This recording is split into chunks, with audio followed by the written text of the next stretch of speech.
आजच्या व्हिडिओमध्ये आज आपण एकदम सॉफ्ट आणि एकदम टेस्टी अशी दही वडे बनवणार आहोत। त्यासाठी मी इथे अर्धा कप उडदाची डाळ आणि अर्धा कप मुगाची डाळ 5 तासापूर्वी भिजवत ठेवले होते।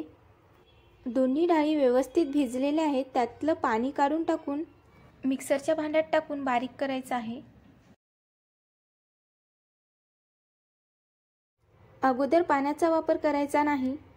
डाळ थोडीशी बारीक झाल्यानंतर गरज लागल्यास त्यामध्ये छोटे 2 चमच पाणी टाकून डाळ बारीक करू शकता। या पद्धतीने डाळ बारीक करायची आहे।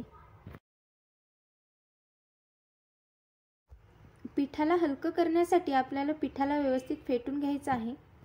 त्यामध्ये चवीनुसार मीठ आणि अर्धा चमचा जिरे आणि मीठ टाकल्यानंतर परत एकदा व्यवस्थित फेटून घ्यायचं आहे। पीठ हलकं झाले की नाही हे चेक करण्यासाठी आपल्याला पाण्यामध्ये पीठ टाकून बघायचं आहे। पीठ हलकं झाल्यास पीठ पाण्यावर तरंगते। तेल गरम झाल्यानंतर त्यामध्ये वडे टाकायचे। वडे मीडियम टू स्लो गॅसवर तळवायचे। हाय फ्लेमवर जर वडे तळवले तर वरून पटकन रंग येतो आणि मधून कच्चे राहतात। वडे तेलामध्ये टाकते वेळेस हाताला थोडंसं पाणी लावायचं, त्यामुळे पीठ हाताला लागत नाही।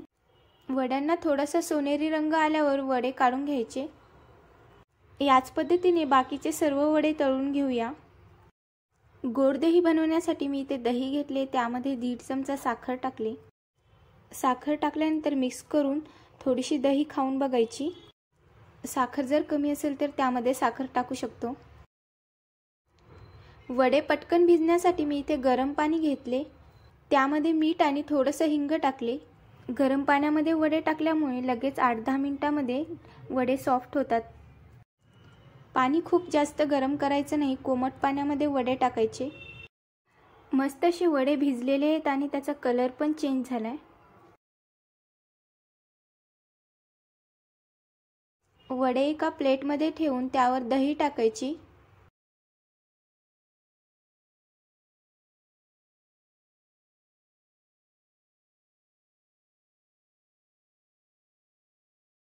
दही टाकल्यानंतर त्यावर गोड चटणी टाकायची।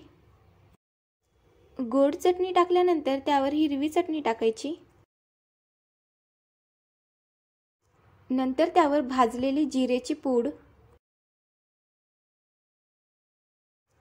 चाट मसाला टाकल्यानंतर त्यावर काळं मीठ टाकले।